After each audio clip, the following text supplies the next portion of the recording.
Assalamualaikum warahmatullahi wabarakatuh. Kembali lagi dengan saya, Diva Anidia, kelas Jurnalistik 4 Akademi Televisi Indonesia.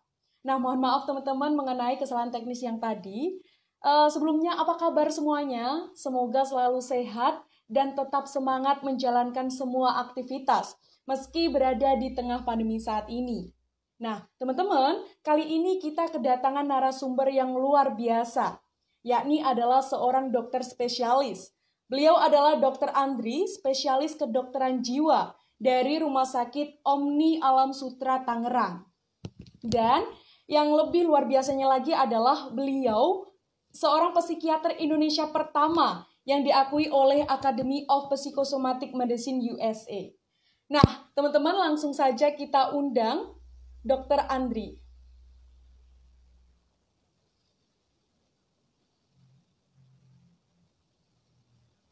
Hadir di live IG kita. Bagi teman-teman yang ingin bertanya mengenai masalah kesehatan bisa langsung menuliskan di kolom komentar. Assalamualaikum dokter, apa kabar? Halo, selamat pagi Diva, apa kabar? Sehat ya? Sehat, salam kenang dokter. Salam kenal balik. Dokter tadi dari pasar ya dok? Iya, tadi saya baru pertama kali itu sejak masa pandemi saya ke pasar. Kebetulan sudah lebih siap lah ya ke pasar, jadi sempat makan sama teman juga tadi di sana. Luar biasa sekali. Dokter, sebelum masuk ke masalah kesehatan jiwa, dokter ini adalah psikiater Indonesia pertama yang diakui oleh Academy of Psychosomatic Medicine USA. Benar ya dok ya? Ya, itu tahun 2013. Waktu itu memang dalam perjalanannya untuk menjadi seorang psikiater yang ahli di bidang psikosomatik, kita kan mencari pengakuannya memang di luar ya waktu itu. Karena di dalam negeri waktu itu memang belum ada. Sehingga dalam waktu 5 tahun, dari sejak tahun 2008 ya, sampai 5 tahun ke depan 2013 itu saya menjalani suatu proses ya, dalam artian kedatang ke sana sampai 4 kali, mengikuti kursus-kursus baik dari jarak jauh maupun langsung saat ada di sana, dan akhirnya kemudian mendapatkan pengakuan itu setelah memenuhi berbagai macam persyaratan yang disyaratkan oleh mereka tahun 2013 di Tucson, Arizona waktu itu. Luar biasa sekali. Dokter, kita langsung membahas mengenai masalah kesehatan jiwa ya dok. Nah, Ya, silakan. dokter, sebenarnya definisi kesehatan jiwa itu seperti apa sih dok? Ya, kalau kita melihat definisinya yang dari WHO sebenarnya, kalau untuk kesehatan jiwa sendiri adalah perasaan sehat itu dan bahagia. Jadi perasaan sehat dan bahagia, kemudian mampu menghadapi tantangan hidup, dan mampu berpikir positif tentang dirinya dan juga orang lain gitu. Jadi memang kesehatan jiwa itu bukan cuma berkaitan dengan kemampuan menjaga diri sendiri sehat, tetapi juga bagaimana kita bersikap terhadap orang lain. Dan tentunya di dalam konteks ini WHO sendiri mengatakan bahwa tidak ada kesehatan tanpa kesehatan jiwa. Jadi kesehatan jiwa itu adalah suatu hal yang melekat gitu pada kesehatan itu sendiri. Benar sekali. Dokter, dan apa saja sih dok yang bisa dikatakan sebagai masalah kesehatan jiwa itu sendiri dok? Kalau kita melihatnya secara konteks gangguan di dalam ilmu kedokteran, ya khususnya ilmu kedokteran jiwa, maka yang disebut sebagai gangguan kesehatan jiwa atau masalah kesehatan jiwa adalah suatu masalah pada pikiran, perasaan, dan perilaku manusia. Gitu. Jadi kalau tiga hal itu terjadi, maka kita sebut itu adalah masalah kesehatan jiwa. Gejalanya seperti apa dok? Jika kita merasa ada masalah kesehatan jiwa kita dok, gejala apa yang terjadi dok? Masalahnya itu biasanya terkait dengan tadi, ya ada pikiran yang bermasalah, ada perasaan kita yang bermasalah, dan ada perilaku kita yang bermasalah. Nah, biasanya kontekstualnya itu kan dikaitkan dengan situasi kenormalan manusia gitu. Jadi misalnya, kalau misalnya orang yang mengalami gangguan kejiwaan gitu, perasaannya tuh jadinya down gitu ya, jadi turun. seperti depresi gitu, atau terlalu gembira yang berlebihan, yang disebut manic gitu. Makanya kenapa kita tuh berharap orang itu berada pada tataran normal atau netral gitu ya, di mana dia bisa beradaptasi. Nah, konteks kejiwaan ini nantinya ketika menjadi disebut masalah atau gangguan itu kalau dia itu mengganggu kehidupan orang tersebut dan juga tidak mampu membuat dia jadi berfungsi sebagaimana dirinya sendiri gitu. Jadi kalau kita bicara tentang kamu misalnya mengalami gangguan depresi gitu ya, kamu mengalami sedih berkelanjutan ya sampai 2 minggu berturut-turut dan tidak ada hal-hal yang bisa membuat kamu lebih nyaman ya. Lalu kamu nggak bisa ngapa-ngapain jadinya, nggak bisa kuliah, nggak bisa kerja, ya nggak bisa sekolah, maka itu dianggap sebagai masalah kejiwaan atau gangguan kejiwaan gitu. Berarti faktor-faktornya itu bisa berasal dari keluarga terdekat kita ya dok. Biasanya kan kalau kita mengalami masalah seperti itu yang dokter bilang tadi, itu ada di sekitaran kita. Misal ada toksik gitu loh dok, orang-orang yang memberikan racun kepada kita. Benar ya dok ya, itu menjadi satu faktor. Jadi kalau kita melihatnya dari sisi hanya pemicu, mungkin iya. Ya, tapi ini yang saya ingin lihat dan perlihatkan buat teman-teman semua bahwa masalah kejiwaan itu adalah masalah medis.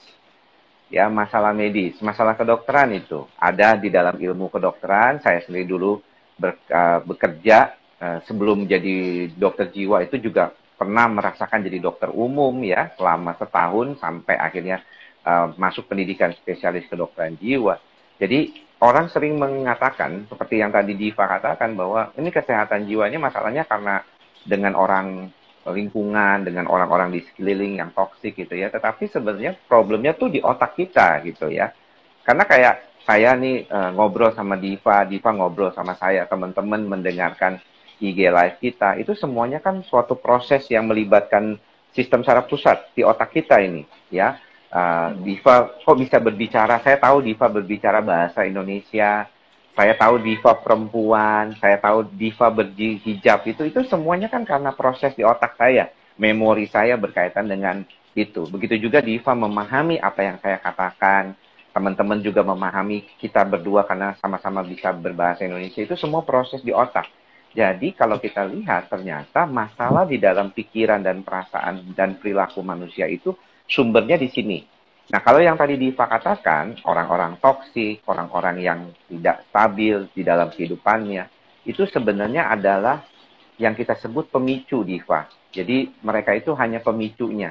Problemnya itu memang sudah ada sebagaimana di dalam konteks biologis di otak kita, kemudian pemicunya itu menjadi pencetus lah istilahnya gitu. Makanya kalau dibilang itu dulu saya tuh kalau anak-anak milenial sekarang mungkin nggak tahu ya, ada namanya lampu templok dulu tuh. Ya kalau di daerah mungkin masih ada ya lampu yang isinya tuh minyak tanah di bawahnya gitu. Nah jadi kalau minyak tanah itu dinyalain, kalau minyaknya itu dianggap sebagai apa? Dianggap sebagai faktor bawaan genetik. Jadi kita semua ini punya bawaan genetik masing-masing. Nah kalau dia punya bawaan genetiknya adalah masalah kesehatan jiwa, gangguan kejiwaan, maka ketika nyala sumbunya itu dipercik oleh api atau pemicu dari lingkungan itu, jadilah situasi itu mengalami suatu gangguan gitu karena ada apinya, jadi karena ada minyaknya, jadi ada bawaan genetiknya. Tapi kalau misalnya bawaan genetiknya nggak ada, minyaknya kosong gitu ya, dia orang ini kayaknya nggak ada gangguan jiwa, mungkin kebakar sebentar doang sumbunya. Kayak kita stres sebentar.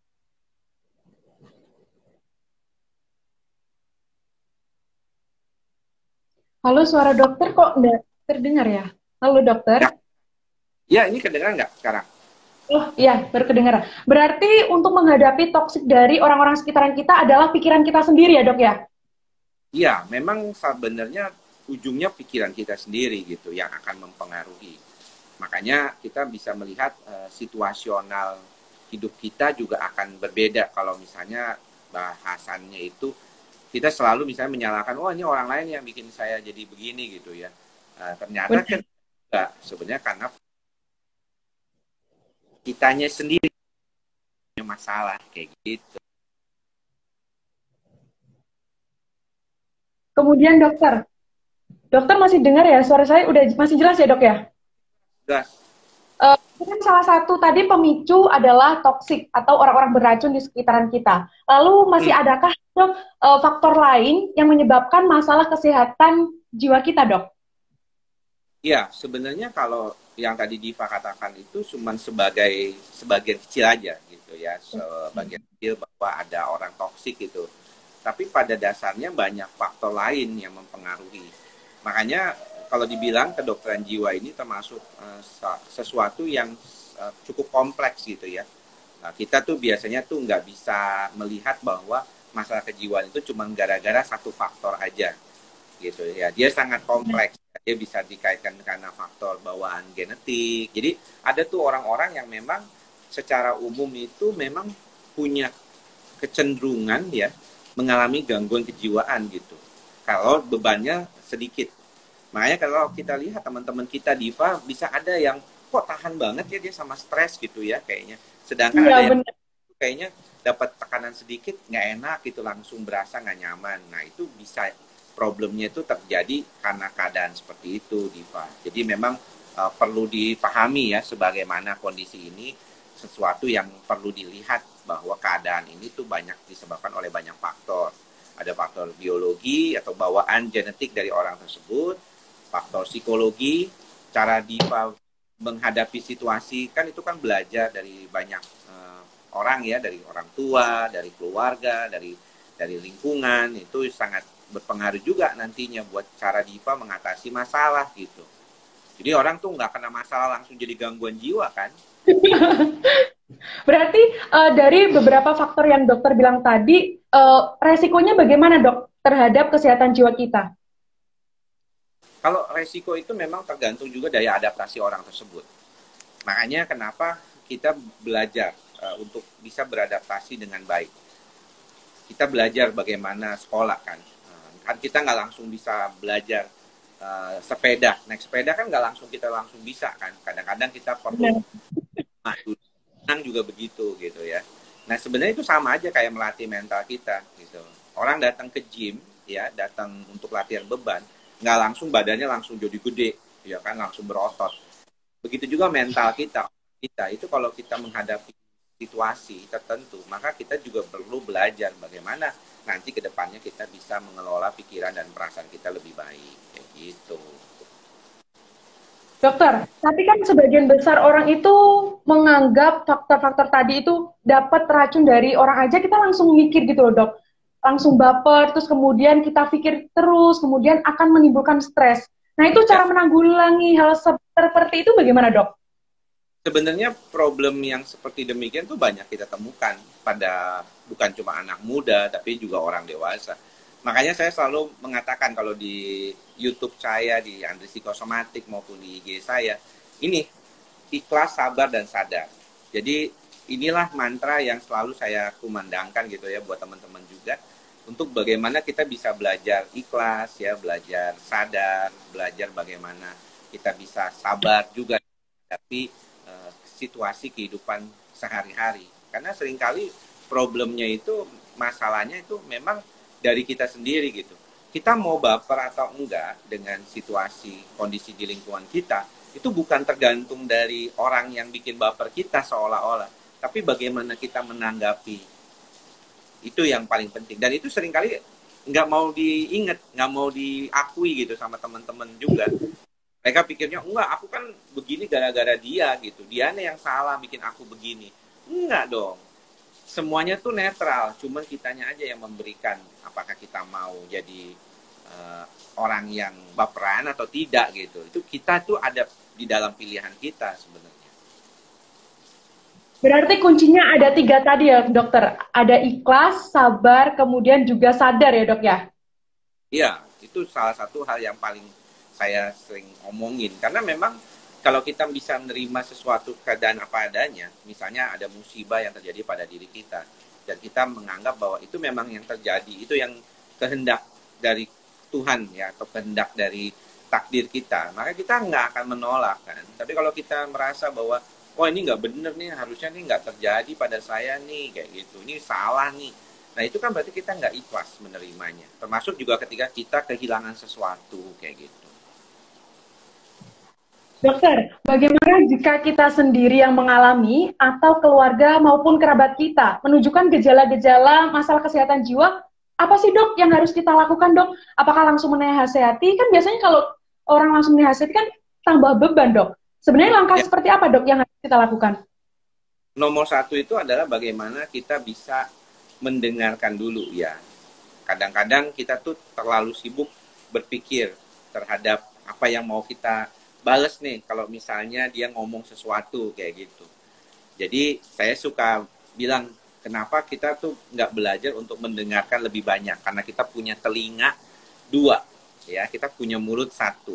Jadi kita perlu mendengarkan dulu.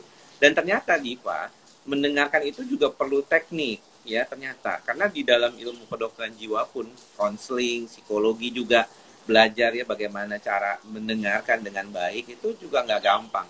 Karena seperti tadi Diva bilang, kita tuh cenderungnya kalau misalnya ngedengerin kesulitan orang, kecenderungannya kepengen memberikan nasihat. Tapi sayangnya nasihat itu kadang cuma berlaku buat diri kita. Belum tentu buat orang lain itu bisa berlaku sama loh. Gitu. Berarti mendengar itu pun juga ada tekniknya. Teknik mendengar itu yang baik itu seperti apa sih dok? Ya, sebenarnya mendengar yang baik itu adalah mendengar tanpa menghakimi. Ya, jadi kayak misalnya dirimu sekolah di Akademi Pertelevisian Indonesia gitu ya. Kamu nanti kan akan menjadi pewawancara seperti ini. Nah, ketika kamu mendengarkannya itu sudah ada niatan di dalam otak kamu nih. Kalau di wartawan kan udah diajarin nih bagaimana caranya supaya nanti narasumbernya itu akhirnya ngebuka nih mau. Nah, kamu di dalam otak kamu kan sudah ada pertanyaan-pertanyaan, ya kan? Karena kamu berupaya mau mencari investigasi. Nah, kalau di dalam ilmu kedokteran jiwa, kita nggak begitu. Kita mendengarkan hanya untuk mendengarkan saja. Bukan untuk menjudge dia, bukan untuk menyalah-nyalahi dia, untuk menginvestigasi dia gitu ya. Jadi bukannya kayak mau memvonis gitu. Makanya saya nggak suka tuh istilah, ada teman suka bilang dokternya memvonis. Wah, emang dokternya hakim memvonis? Ya, dokter itu kan. Jadi tujuan dari mendengarkan itu mendengarkan saja apa adanya. Jadi bukan, karena ada beberapa orang teman yang mungkin kita tahu bahwa ketika mereka didengarkan saja dengan baik, mereka itu merasa sudah nyaman gitu, tidak terlalu khawatir lagi gitu. Itu yang paling seringkali kita harus perhatikan gitu. Kemudian dok, cara pencegahan untuk diri kita sendiri dok, agar terjauh dari resiko masalah kesehatan jiwa itu seperti apa dok? Ya, sebenarnya tadi di dalam tahun-tahun terakhir saya mencoba melihat kembali gitu ya ke dalam diri kita, dan kemudian juga mencoba meramu dari berbagai macam sisi, dari sisi biologis, spiritual, kemudian yang lainnya juga ya. Maka saya bisa simpulkan juga bahwa mantra saya yang saya suka kumandangkan ini, yaitu ikhlas, sabar, dan sadar, itu adalah salah satu cara juga untuk mencegah diri kita dari masalah-masalah kesehatan jiwa gitu. Karena yang tadi Diva bilang di contoh di depan itu, Diva bilang kan bahwa seolah-olah ini masalah ini dari luar ya Diva ya.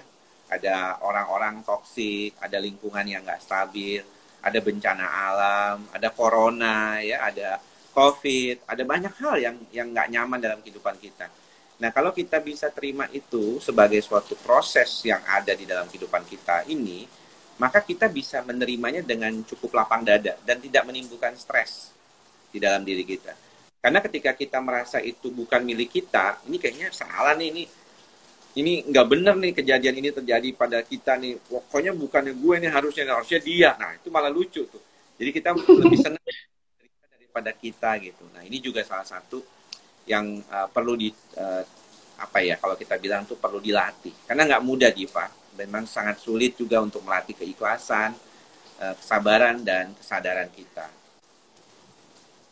Oh iya dok, selama pandemi sekarang ini dok, ada nggak sih dok yang menjadi banyak masalah dalam kesehatan jiwanya? Kalau masalah kesehatan jiwa di masa pandemi ini menurut saya mungkin lebih banyak terjadi keadaan Ya, Dok ya. di keadaan sekarang daripada dulu ya sebelum pandemi. Artinya kondisi pandemi ini tentunya membuat banyak orang mengalami ketakutan, tidak stabilan emosi gitu ya, dan juga rasa khawatir yang sangat besar karena merasa kayaknya kok begini-gini aja hidupnya, nggak ada perubahan. Ini sesuatu yang menjadi salah satu pemicu ya orang yang mengalami masalah kesehatan jiwa di masa pandemi ini gitu. Lantas apa perlu dok kita pergi ke dokter untuk mengantisipasi adanya masalah kesehatan jiwa kita? Iya, Perlu nggak sih? ke dokter jiwa seperti saya itu orang biasanya sudah cukup parah ya baru datang ke dokter jiwa. Karena orang berharap dengan terapi non obat atau bukan dokter jiwa mereka bisa menanganinya sendiri. Seperti tadi Diva bilang bahwa mungkin bisa diberikan nasihat atau apa gitu ya. Pada tahapan yang ringan, memang masalah kesehatan jiwa itu bisa dilakukan dengan terapi sendiri, Diva. Misalnya kita bisa coba belajar untuk misalnya mengerti diri kita sendiri. Kita belajar untuk tidak terlalu bermasalah dengan banyak hal. Kadang-kadang tuh kita suka melihat itu orang memang suka cari masalahnya sendiri ya. Jadi mereka tuh suka cari-cari masalah gitu. Jadi wajar ya, tapi nggak tahu gitu, nggak sadar bahwa mereka tuh nyari-nyari masalah gitu. Ini juga salah satu hal yang perlu dilakukan ya. Artinya meningkatkan kesadaran diri kita terhadap hal-hal ini gitu. Tapi orang kebanyakan saya kira banyak orang yang memang masih egois ya. Egois dalam artian mereka merasa dirinya lebih baik, mau menang sendiri gitu dan menganggap bahwa orang lain itu hanya menghambat. Itu yang susah. Kadang-kadang kita juga melihat diri kita itu pengennya maunya seperti apa maunya kita gitu ya. Semua orang harus nurut maunya kita gitu ya. Tapi kita lupa gitu bahwa kita ini berhubungan sama orang lain. Itu lebih dominan diharapkan itu. Ini dia orang sakit jiwa itu kan biasanya identik dengan hal mistik dok. Kalau di daerah saya ya dok ya. Menurut faktor medis dok, orang sakit jiwa karena mistik apa sih dok bedanya dengan faktor medis dok? Itu sebenarnya ada hubungannya nggak sih dok? Ini kalau kita dari sisi kedokteran tentunya kita nggak bisa menjawabnya dari sisi spiritual atau dari sisi yang sifatnya mistik ya. Kalau spiritual itu juga fokusnya memang terkait dengan misalnya saya bilang, kenapa sih dok orang harus ikhlas, sabar dan sadar? Apa hubungannya? Kan itu dokter berarti pendekatan spiritual, betul. Tapi pendekatan spiritual dengan mengaplikasikan ikhlas, sabar dan sadar ini, kita bisa membantu otak kita, yaitu pusat rasa cemas kita itu lebih tenang. Kalau kita ikhlas, kita tenang, kita sabar, kita sadar dengan diri kita, maka otak kita itu akan lebih tenang. Nah, itu yang terjadi. Sedangkan kalau kita bicara tentang orang zaman dulu bilang bahwa gangguan jiwa itu pasti gila ya. Itu sebenarnya itu karena ketempelan setan lah atau karena apa faktor yang lain gitu ya. Pada dasarnya 1% orang yang mengalami gangguan jiwa berat di dalam populasi dunia ini. Dan sebenarnya itu dikaitkan karena adanya otak yang tidak bekerja seperti apa adanya. Yaitu terjadi peningkatan dopamin yang berlebihan di otak kita. Ya, jadi orangnya bisa ngaco, merasa kayak kesurupan dan segala macam. Itu karena dopamin di otaknya tuh ketinggian. Nah, kemudian kan sama orang, itu kenapa ya dok bisa ketinggian? Nggak ada yang tahu sampai sekarang. Ya, jadi 1% populasi di dunia ini itu bisa mengalami gejala-gejala seperti gila itu yang dibilang gila oleh awam ya, yaitu schizophrenia sebenarnya. Dan kategori schizophrenia sendiri juga nggak seperti kayak semuanya ngamuk kayak orang kesurupan. Ada yang ringan yang seperti paranoid terus menerus, tetapi mungkin masih bisa kuliah, masih bisa bekerja. Tapi kalau dia ngomong sesuatu itu kok kayaknya makin lama suka ngaco ngomongnya ya. Terus Dan memang menarik ini ya fenomenanya, terutama di Indonesia ya. Orang-orang yang mengalami dopamin yang meningkat di otaknya itu biasanya malah orang-orang yang cukup pintar. Jadi siapa bilang orang yang mengalami gangguan jiwa itu bodoh orangnya? Enggak, banyak yang orang pintar ya mengalami bahkan kita pernah lihat ya di film The Beautiful Mind itu film yang mengisahkan tentang pemenang Nobel ekonomi itu yang mengalami schizophrenia. Dia tuh paranoid kan. Jadi itu yang paling penting. Juga kita harus perhatikan bahwa ternyata banyak orang-orang yang mengalami gangguan kejiwaan berat seperti schizophrenia atau yang tadi kamu anggap sebagai kondisi mistik itu dikait-kaitkan dengan sesuatu yang misalnya bodoh atau enggak banyak yang pintar juga begitu. Makanya kenapa pendekatan untuk kasus-kasus gangguan kejiwaan saya selalu mempromosikan dari sejak saya lulus kedokteran, kita mulai fokus pada bagaimana ilmu kedokteran itu bisa menjawab ya, daripada kita membuang-buang waktu energi kita hanya untuk menyembuhkan dari sisi yang mistik-mistik itu, padahal sebenarnya itu terjadi karena bagian dari diri kita sendiri, otak kita yang terlalu tinggi dopaminnya.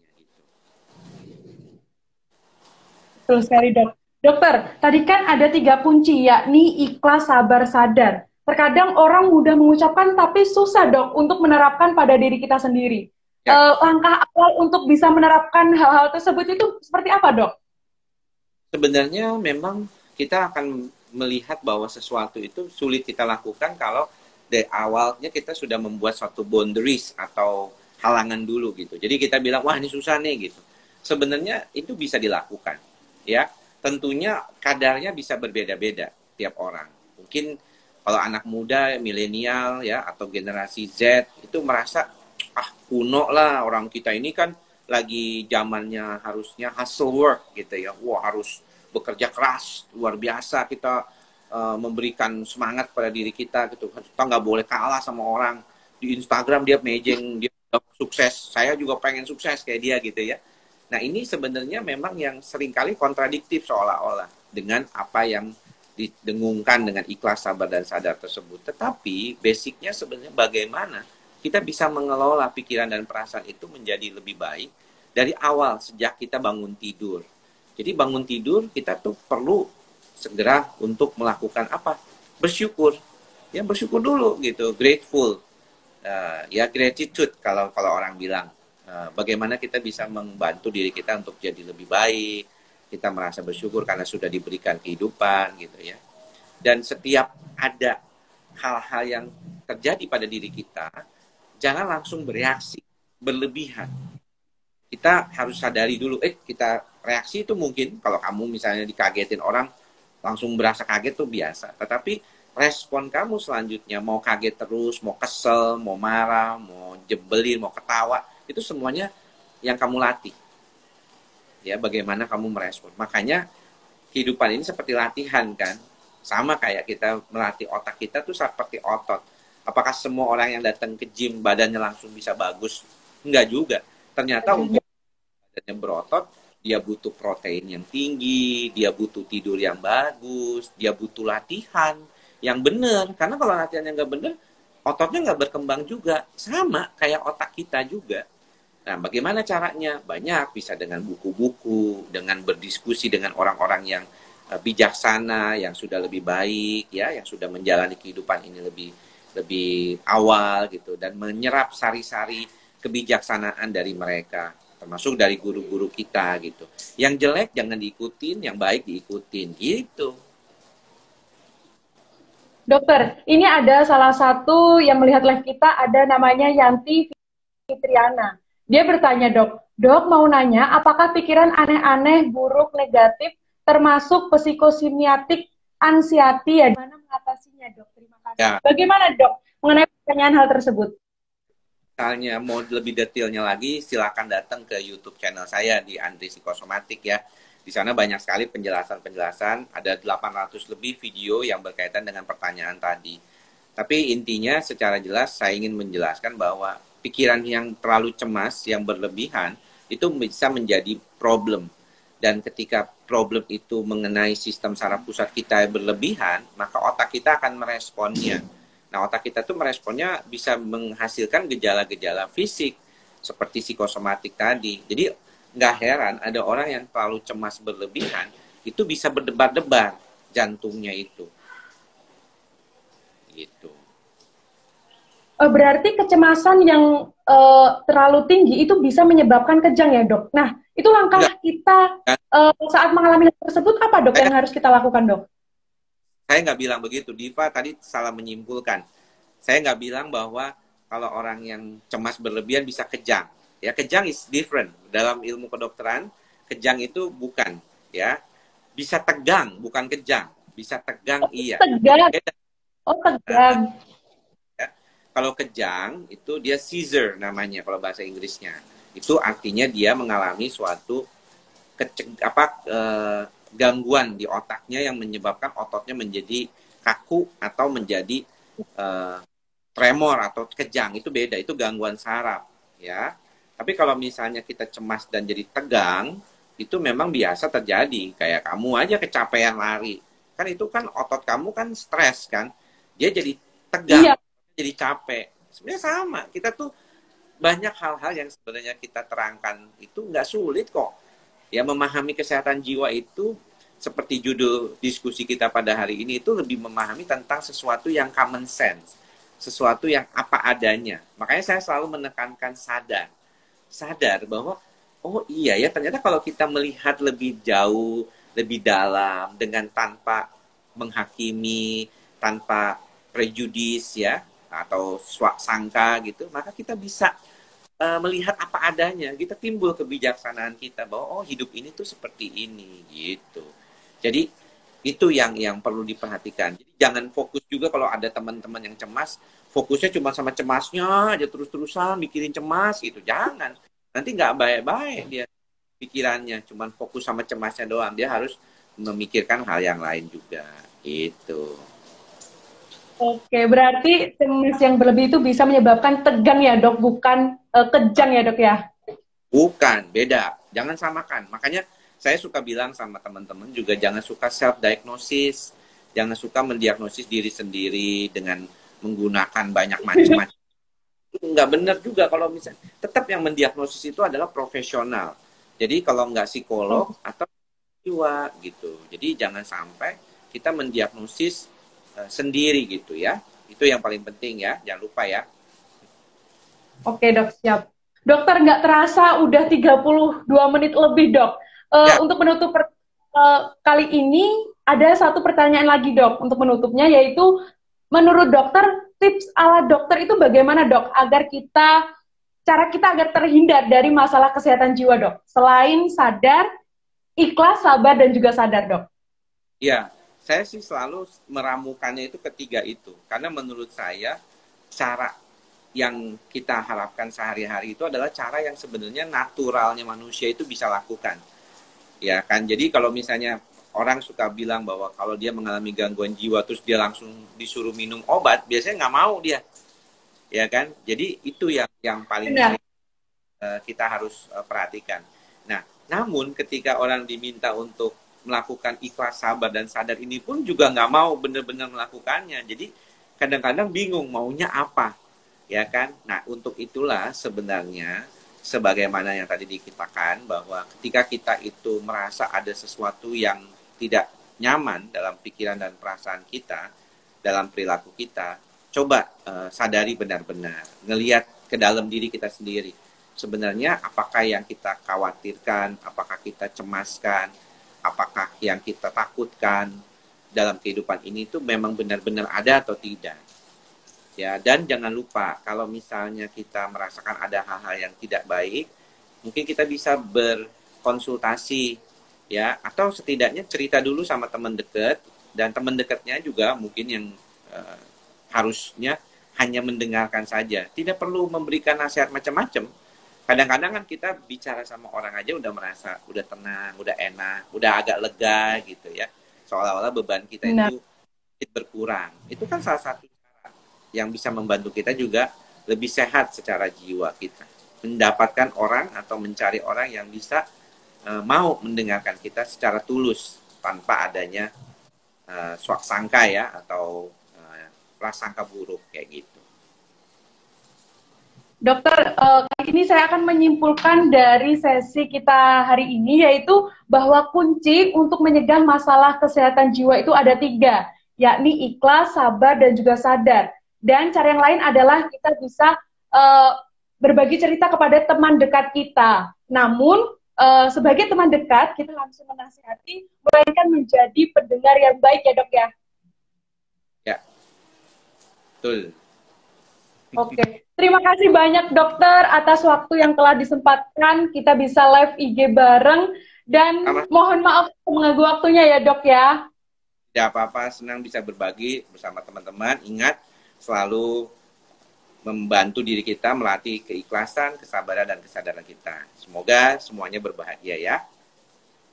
Baik, terima kasih banyak dok. Dan bagi teman-teman yang masih kurang mengenai penjelasan hari ini, bisa langsung follow IG-nya Dr. Andri dan juga di channel YouTube-nya Dr. Andri. Benar ya dok ya? Yuk, betul. Oke. Terima kasih banyak ya dok. Saya ucapkan sekali lagi terima kasih banyak sudah meluangkan waktunya. See you next time. Semoga nanti kita bisa bertemu secara langsung. Ya, thank you semuanya. Terima kasih dokter. Selamat siang. Ya.